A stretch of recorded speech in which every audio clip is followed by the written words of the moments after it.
Hello दोस्तों, आप सभी का स्वागत है हमारी इस नई वीडियो में, जिसमें हम राष्ट्रपति के वित्तीय आपातकाल के बारे में चर्चा करेंगे। और जो पिछली वीडियो में हम लोगों ने राष्ट्रपति के राज्य आपातकाल और राष्ट्रीय आपातकाल के बारे में, जो कि आर्टिकल 352 और 356 में है, उनकी चर्चा की थी। अब हम आर्टिकल 360 के बारे में चर्चा करेंगे। आर्टिकल 360 के बारे में जब चर्चा करेंगे तो आर्टिकल 360 में वित्तीय आपातकाल है। कौन सा आपातकाल है? वित्तीय आपातकाल। अब वित्तीय आपातकाल क्या होता है?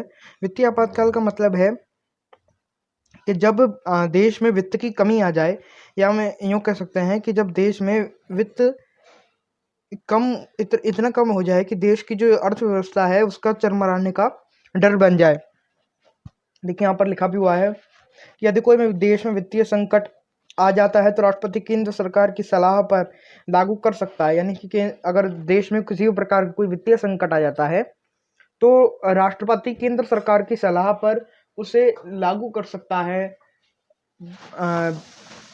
पूरे देश में। ठीक है, ये हम लोगों ने जाना। अब हम अगले बिंदु पर देखते हैं। अगला बिंदु है कि परंतु 2 महीने के अंदर, यानी 2 महीने के भीतर संसद के दोनों सदनों से साधारण बहुमत से यह पास होना आवश्यक है। देखिए, माना कि आप यह अध्यादेश द्वारा लाया जाएगा क्योंकि उस समय संसद का सत्र नहीं चल रहा होगा। अगर चल भी रहा होगा तो इसे पहले मंत्रिपरिषद द्वारा लाया जाएगा। निसंघ की मंत्रिपरिषद द्वारा राष्ट्रपति को भेजा जाएगा, राष्ट्रपति इसे लागू कर देगा तथा लागू होने के 2 महीने के भीतर इसे संसद के दोनों सदनों से साधारण बहुमत से पास होना आवश्यक है। तथा अगर ऐसा कोई परिस्थिति आती है कि भाई इसे बढ़ाने की आवश्यकता है तो इसे 6-6 महीने के द्वारा बढ़ाया जा सकता है। 6-6 महीने के द्वारा इसे बढ़ाया जा सकता है तथा इसे अनिश्चित काल तक बढ़ाया जा सकता है कि भाई ऐसा नहीं है कि इसके लिए कोई 3 साल की अवधि आवश्यक है या 2 साल की अवधि है। नहीं, इसे कितने भी वर्ष तक बढ़ाया जा सकता है। 2 वर्ष, 3 वर्ष, 4 वर्ष, 5 साल, 50 साल, 20 वर्ष तक इसे आसानी से बढ़ाया जा सकता है। अब आगे के और पॉइंट देखते हैं इसके बारे में। इसमें है कि इसके दौरान राज्य व केंद्र सरकार अपना कार्य करते रहते हैं। यानी कि दोनों हम लोगों ने जो आपातकाल देखे थे उसमें यह था कि जो राज्य का आपातकाल है उसमें राज्य सरकार से सारी शक्तियां चुनकर केंद्र सरकार के हाथ में चली जाती हैं, और राष्ट्रीय आपातकाल में जो राज्यों की शक्तियां हैं और जो राष्ट्रों की शक्तियां हैं वो एक तरीके से केंद्रीकृत ही हो जाती हैं और राष्ट्रपति के हाथ में सारी शक्ति आ जाती है। परंतु वित्तीय आपातकाल में क्या होता है कि इसमें किसी भी प्रकार की शक्ति का हस्तांतरण नहीं होता है। राज्य सरकार अपना स्वयं का काम करती रहती है और राष्ट्र सरकार अपना स्वयं का काम करती रहती है, यानी कि संघ सरकार। ठीक है, फिर केंद्र सरकार राज्य सरकार को वित्तीय मामलों में नियंत्रण कर सकती है। लेकिन अगर जो राज्य द्वारा अगर किसी भी प्रकार का फालतू खर्चा किया जा रहा है,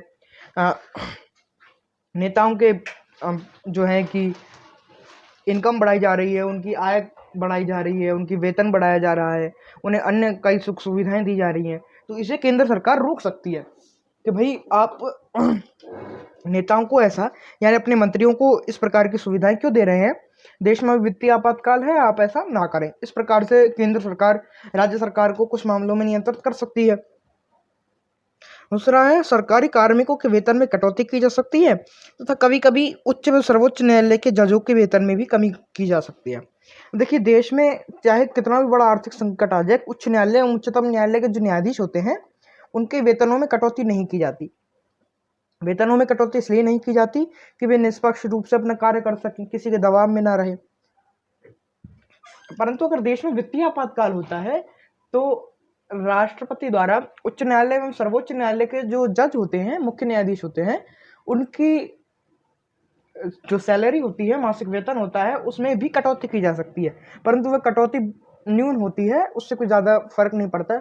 तथा सरकारी कार्मिक जितने भी होते हैं, एक IAS ऑफिसर से लेकर एक चपरासी तक, सबकी जो इनकम है यानी कि वेतन है उसमें कटौती की जाती है। ठीक है, अब आइए और देखते हैं।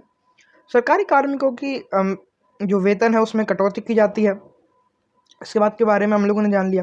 अब देखिए, राष्ट्रपति और राज्यपाल की जितनी भी शक्तियां थी उनके बारे में हम लोगों ने जानकारी प्राप्त कर ली कि वो शक्तियां कितने प्रकार की थी, किस प्रकार से शक्तियां थी। तो आइए एक बार उनका जो है शुरू से एक बार देख लेते हैं उन्हें। तो ये देखिए, हम लोगों ने पहले सबसे एक बार पूरे का पॉइंटर भी ले लेते हैं। हम लोगों ने सबसे पहले राष्ट्रपति की शक्तियां पढ़ी थी, राज्यपाल से तुलनात्मक रूप से ये शक्ति हम लोगों ने पढ़ी थी। ठीक है। उसके बाद देखा था हम लोगों ने, कार्यपालिका शक्ति होती है, विधायी शक्ति होती है, वित्तीय शक्ति होती है, न्यायिक शक्ति होती है, आपातकालीन शक्ति होती है, कूटनीतिक शक्ति होती है, सैनिक शक्ति होती है। ऐसे कई अन्य प्रकार की शक्तियाँ होती है।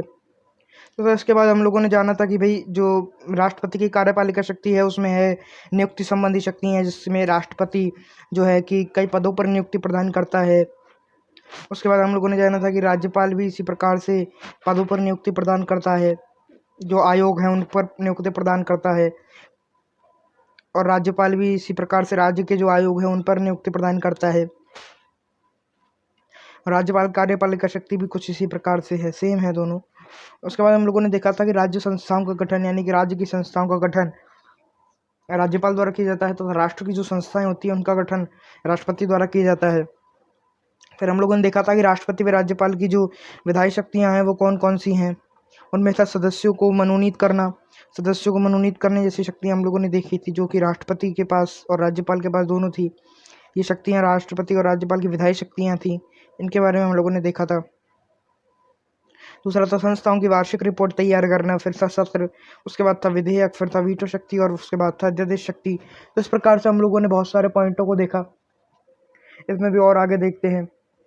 हम लोगों ने देखा कि सदस्य को किस प्रकार, कौन कौन सदस्यों को नियुक्त किया जाता है, किन्हें मनोनीत किया जाता है। फिर हम लोगों ने देखा किन कौन संस्थाओं की वार्षिक रिपोर्ट को राष्ट्रपति और राज्यपाल द्वारा देखा जाता है, उन्हें समझा जाता है। फिर हम लोगों ने देखा कि सत्र जो है उसे किस प्रकार से प्रारंभ किया जाता है, सत्र कितने प्रकार का होता है, सत्र के अंदर कौन कौन सी चीज़ें होती हैं। पर राज्य में भी हम लोगों ने देखा किस प्रकार से होता है।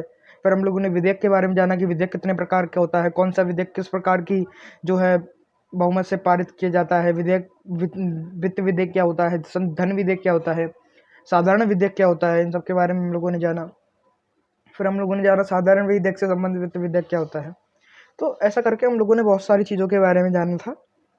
और अंत में आज हमारा जो ये टॉपिक है राष्ट्रपति और राज्यपाल की विधायी राष्ट्रपति और राज्यपाल की शक्तियाँ, ये पूर्ण हो चुका है ये टॉपिक।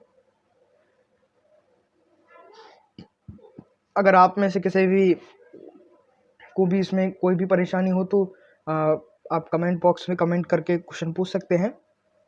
तो सर इसके अलावा जो है कि भाई और भी ये तो शक्तियाँ कंप्लीट हो गई। इसके अलावा अगर हम संघ सरकार की बात करें तो उसका हमने पहला स्तंभ नहीं पढ़ा था, तो हम अब संघ सरकार जो है उन्हें एक तरीके से पढ़ेंगे। तो हम राष्ट्रपति के बाद हमारा अगला चीज़ आती है, या अगला जो पद आता है वो आता है उपराष्ट्रपति का।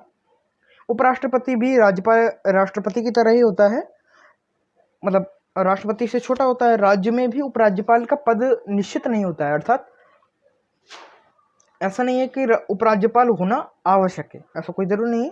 अगर रखना चाहें तो रख सकते हैं। जैसे उप प्रधानमंत्री का पद है, उप प्रधानमंत्री का जो पद है वह कतई भी संवैधानिक पद नहीं है। उप प्रधानमंत्री का जो पद है वह कतई भी संवैधानिक नहीं है। परंतु राजनीति में जब बड़े पॉलिटिकल लीडर को खुश करना होता है, पार्टी के एक बहुत बड़े नेता को खुश करना होता है, तो उन्हें इस प्रकार के पद दे दिए जाते हैं जिनमें उनका नाम भी होता है कि भाई वो इस पद पर रहें, परंतु उन्हें कुछ शक्तियां नहीं दी जाती। जैसे कि ये अर्थात जैसे ऐसा कहा जा सकता है कि किसी व्यक्ति के सामने थाली में 56 भोग रखे हैं और उसके हाथ बांध दिए गए हैं और मुंह पर टेप लगा दी गई है कि भाई साहब अब आप खाना खाइए। तो इस प्रकार से ये चीज़ें होती हैं, ठीक है। तो जैसे कि उप प्रधानमंत्री है, उप मुख्यमंत्री है, ये इस प्रकार के पद होते हैं। तो अब हम लोग जानेंगे कि भाई जो उपराष्ट्रपति है वो कैसा पद है। तो आइए प्रारंभ करते हैं। तो आइए देखते हैं उपराष्ट्रपति के बारे में। तो उपराष्ट्रपति जो है कि भाई आर्टिकल 68 से 71 के बीच में उपराष्ट्रपति पद का उल्लेख है, ठीक है। उपराष्ट्रपति पद के बारे में भारतीय संविधान में उल्लेखित है कि भाई भारत का एक उपराष्ट्रपति होगा, क्योंकि राष्ट्रपति जो पद है वो एक प्रकार से राजा की तरह से पद है। तो जैसे कि पुराने राजतंत्र में अगर राजा को कुछ भी हो जाता है तो राज्य का जो संचालन है वो युवराज द्वारा किया जाता था। तो उसी प्रकार से उपराष्ट्रपति एक तरह का युवराज है। परंतु राजतंत्र में क्या होता था कि राजा के मरने के बाद जो युवराज है वही राजा बना दिया जाता था। परंतु ये तो लोकतंत्र है, तो इसमें उपराज्यपाल को भी चुना जाता है और राज्यपाल को भी चुना जाता है। और युवराज और राजा दोनों के पदों को 5-5 साल बाद खाली किया जाता है और उन पर नए राजा और युवराजों का अभिषेक किया जाता है। ठीक है, तो अब देखते हैं हमारा पहला, इसको हम आर्टिकल के थ्रू पढ़ेंगे क्योंकि छोटा सा टॉपिक है उपराष्ट्रपति, इसकी कोई महत्वपूर्ण शक्तियाँ नहीं है, इसके एक ही कार्य है और उनको हम लोग आगे देखते हैं आगे क्या है।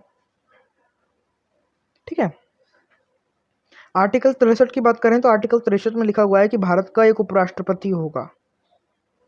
ये बात लिखी गई है आर्टिकल 63 में कि भाई भारत का एक उपराष्ट्रपति होगा। आर्टिकल 64 में लिखा हुआ है कि भारत का उपराष्ट्रपति ही संसद के उच्च सदन का सभापति होगा। अब देखिए, उच्च सदन जो है उसे राज्यसभा कहते हैं, यानी राज्यसभा को ही उच्च सदन कहते हैं और लोकसभा को निम्न सदन कहते हैं। राज्यसभा को उच्च सदन इसलिए कहा जाता है क्योंकि राज्यसभा कभी भी भंग नहीं की जाती। लोकसभा को हर 5 वर्ष बाद या अगर बहुमत खो दिया जाता है तो जब चाहे भंग किया जा सकता है, परंतु राज्यसभा को कभी भी भंग नहीं किया जा सकता। राज्यसभा के सदस्य परिवर्तित होते हैं, राज्यसभा को कभी भी भंग नहीं किया जा सकता है, ये बात है। क्योंकि राज्यसभा के जो सदस्य हैं वो प्रति 2 वर्षों में परिवर्तित होते रहते हैं, रिटायरमेंट लेते रहते हैं और जो उनका कार्यकाल होता है वो 6 वर्ष होता है।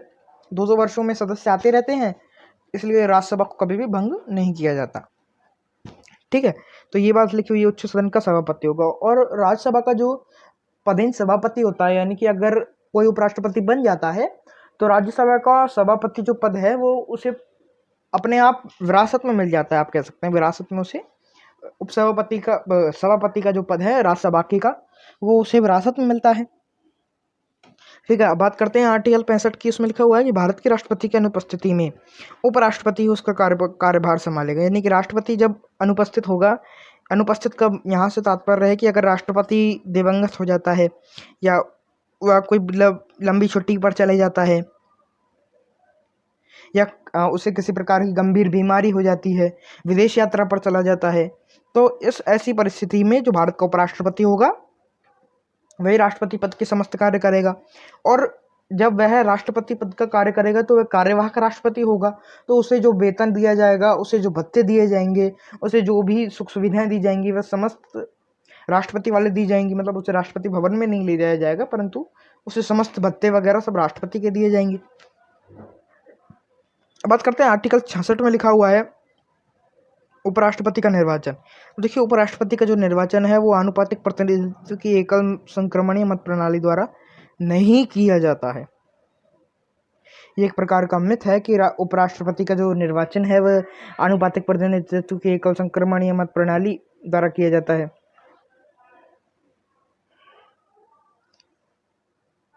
ठीक है, अब हम लोग देखते हैं कि भाई उपराष्ट्रपति का जो निर्वाचन है वो किस प्रकार से किया जाता है। ठीक है, तो आइए यहाँ पर देखते हैं। उपराष्ट्रपति का निर्वाचन संसद में कम सदस्यों की मौजूदगी के आधार पर स्थगित नहीं किया जा सकता। उपराष्ट्रपति का पद पुनः भर जाना चाहिए। यानी कि यहाँ पर आर्टिकल 70 में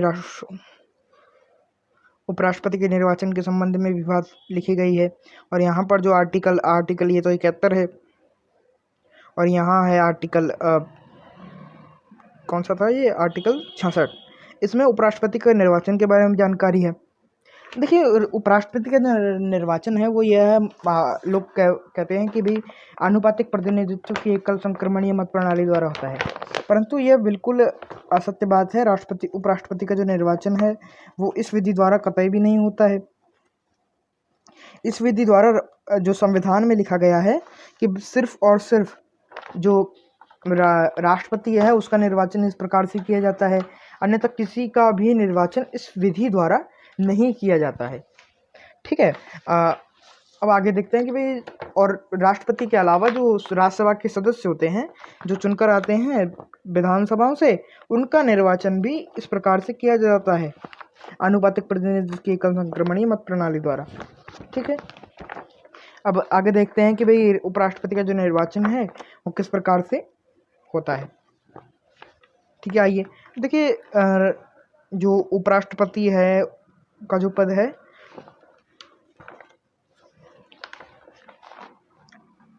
वो देखते हैं। आइए, ये जो उपराष्ट्रपति का निर्वाचन है वह देखिए यहाँ पर लिखा हुआ है, संसद के दोनों सदनों से मिलकर यानी कि जो संसद होता है उसके जो दोनों सदन होते हैं, यानी कि लोकसभा और राज्यसभा, इसके जो सदस्य होते हैं, लोकसभा और राज्यसभा के जो निर्वाचित सदस्य होते हैं लोकसभा और राज्यसभा के, वह इसके चुनाव में भाग लेते हैं, यानी कि इसे चुनते हैं। जिस प्रकार से first pass the post system होता है कि जिसके पास अधिक बहुमत वह उपराष्ट्रपति यानी कि वह विजयी होगा, उसी प्रकार से उपराष्ट्रपति का चुनाव किया जाता है। उपराष्ट्रपति का जो चुनाव है वह अप्रत्यक्ष रूप से किया जाता है, यानी कि भारतीय जनता उसमें सीधे तरीके से भाग नहीं लेती है। कि हमारे जो प्रतिनिधि है लोकसभा में और राज्यसभा में, वही इसके भाग लेते हैं, वही इसमें भाग लेते हैं। तो ठीक है, हम लोगों ने अभी तक ये जान लिया कि भाई कौन कौन उपराष्ट्रपति चुनाव करता है, क्या करता है।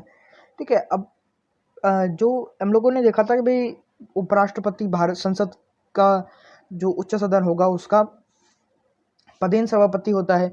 ये बात आर्टिकल 64 में की गई है, और इसका जो स्रोत है वह यूएसए है। यूएसए यानी कि संयुक्त राज्य America, United state of America, ये इसका स्रोत है जहाँ से लिया गया है यह चीज़ कि भाई सदन उच्च सदन का सभापति होगा। ठीक है, अब अगले अनुच्छेद की तरफ बढ़ते हैं जो कि है आर्टिकल 67। अब देखिए अनुच्छेद 66 और जो था अनुच्छेद 70 वह मिलता जुलता था। आर्टिकल 67 की बात करें तो आर्टिकल 67 में लिखा हुआ है उपराष्ट्रपति का कार्यकाल। उपराष्ट्रपति का जो कार्यकाल होता है वह 5 वर्ष होता है, परंतु जो राज्यसभा का कार्यकाल होता है यानी कि राज्यसभा के सदस्यों का जो कार्यकाल होता है वह 6 वर्ष होता है। तो जब उपराष्ट्रपति रिटायर हो जाता है, यानी कि रिटायर का मतलब अपने पद का त्याग कर देता है, जब उसका समय खत्म हो जाता है 5 वर्ष, तो उसके पश्चात उपराष्ट्रपति के चुनाव होते हैं, तो नया उपराष्ट्रपति तुरंत चुनकर आ जाता है। ठीक है, अगर ऐसा हो कि भाई उपराष्ट्रपति का चुनाव किसी कारण से नहीं हो पा रहा हो, तो जो उप सभापति होता है राज्यसभा का, वह सभापति का कार्य करता है, बखूबी करता है। ठीक है भाई, और देखते हैं अब बात करते हैं आर्टिकल 67A के बारे में। इसके में लिखा हुआ है कार्यकाल के दौरान उपराष्ट्रपति राष्ट्रपति का अपना त्यागपत्र कभी भी दे सकता है। यानी कि मानना कि भाई राष्ट्रपति का और उपराष्ट्रपति दोनों का कार्यकाल चल रहा है, और उपराष्ट्रपति ये चाहता है कि भाई मैं अपने पद से त्यागपत्र देना चाहता हूँ, मैं इस पद पर नहीं रहना चाहता, तो उपराष्ट्रपति अपने पद पर जब राष्ट्रपति का कार्यकाल चल रहा हो तो वह त्यागपत्र दे सकता है, अपना त्यागपत्र कभी भी दे सकता है राष्ट्रपति को। ठीक है, अब बात करते हैं आर्टिकल 67B की। यह थोड़ा इम्पोर्टेंट है। आर्टिकल 67B उपराष्ट्रपति का निलंबन। उपराष्ट्रपति का निलंबन यानी कि उपराष्ट्रपति को किस प्रकार से हटाया जाता है। इसमें कि उपराष्ट्रपति को केवल संसद के उच्च सदन के द्वारा हटाया जाएगा। यानी कि उच्च सदन का तात्पर्य यहाँ पर क्या है, उच्च सदन का तात्पर्य है यहाँ पर राज्यसभा। क्या है राज्यसभा, यानी कि राज्यसभा द्वारा, यानी कि जहाँ का वह सभापति है उसके द्वारा ही हटाया जाता है किसे, वहाँ के सभापति को, यानी कि उपराष्ट्रपति को। ठीक है, अब हम लोगों ने बात जानी। अब देखते हैं हटाने की प्रक्रिया क्या है। हटाने की प्रक्रिया ये है कि भाई सबसे पहले जो बिल है वह राज्यसभा में रखा जाएगा। तो अब एक बार अच्छे से देख लेते हैं क्या है। देख कि भाई पहले जो बिल है वह रखा जाएगा, यानी कि बिल है जो वो रखा जाएगा राज्यसभा में। अगर राज्यसभा में वह बिल पारित हो जाता है, पारित हो गया अच्छे से एकदम, तो उसके बाद वह बिल आएगा लोकसभा में, और लोकसभा से भी अगर वह बिल पारित हो गया तो उपराष्ट्रपति जी हट जाएंगे।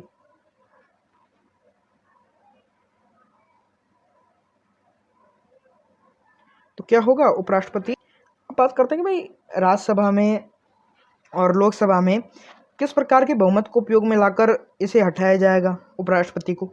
देखिए राज्यसभा में जिस बहुमत का उपयोग किया जाएगा वह बहुमत होगा प्रभावी बहुमत। अब हम लोग देखते हैं कि भाई प्रभावी बहुमत क्या होता है। देखिए प्रभावी बहुमत का मतलब होता है कि उपस्थित सदस्यों का, अर्थात देखते हैं हम प्रभावी बहुमत को पूर्ण तरीके से एक बार समझते हैं यहाँ पर। देखिए माना कि भाई सदन में कुल 100 सदस्य हैं और आज उपराष्ट्रपति जी को हटाने का प्रस्ताव पारित होना है, और सदन में जो है कि 5 सीटें खाली हैं, यानी कि 2 सीटों पर तो कोई है नहीं और 3 सीट वाले आज आए नहीं हैं, यानी कि कुल 5 सीटें सदन में खाली हैं। ठीक है, अब ये जो 100 सीटें हैं इनमें से 5 सीटें घटाई जाएंगी। 100 में से 5 घटाया तो 95। ठीक है, अब 95 का आधा, यानी कि 95 का आधा किया जाएगा, क्योंकि 47.5 होता है, यानी कि 48 मान लीजिए आप इसे, यानी कि 48, यानी 48 से अधिक वोट अगर इस प्रस्ताव को मिलते हैं कि भाई उपराष्ट्रपति जी को हटा दिया जाएगा तो पारित हो जाएगा। इस प्रकार के जो बहुमत है इसे कहा जाता है प्रभावी बहुमत। यानी कि जो अनुपस्थित सदस्य हैं उन्हें घटा लो, यानी कि टोटल में से अनुपस्थितों को घटा लो और जो बचे हुए हैं उनको किया जाए, यानी कि उनका किया जाए, उनके द्वारा वोट दिया जाए। ठीक है, अब एक बार बहुमत की बात हुई तो देख लेते हैं साधारण बहुमत में क्या होता है। विधेयक पारित करने के लिए इसका उपयोग किया जाता है। वैसे तो साधारण बहुमत में आधे से एक अधिक का होना आवश्यक है। प्रभावी बहुमत में कुल सीटों में से खाली सीटों को हटाकर बची हुई सीटों से 1/2 से अधिक होना आवश्यक है। ठीक है, तो ये बात हो गई कि भाई लोकसभा में तो साधारण बहुमत और राज्यसभा में प्रभावी बहुमत की आवश्यकता होती है। ये बात हम लोगों ने जानी। अब कल हम लोग जो जानेंगे वह जानेंगे उपराष्ट्रपति पद के लिए योग्यताएं और भी कुछ जो उपराष्ट्रपति के बारे में है रोचक बातें। आज के लिए सिर्फ इतना ही। अगर आपको वीडियो ये पसंद आई हो तो इस वीडियो को लाइक शेयर ज़रूर करें और वीडियो पर कमेंट ज़रूर करें और हमारे इस चैनल को सब्सक्राइब ज़रूर करें। वीडियो को अंत तक देखने के लिए धन्यवाद।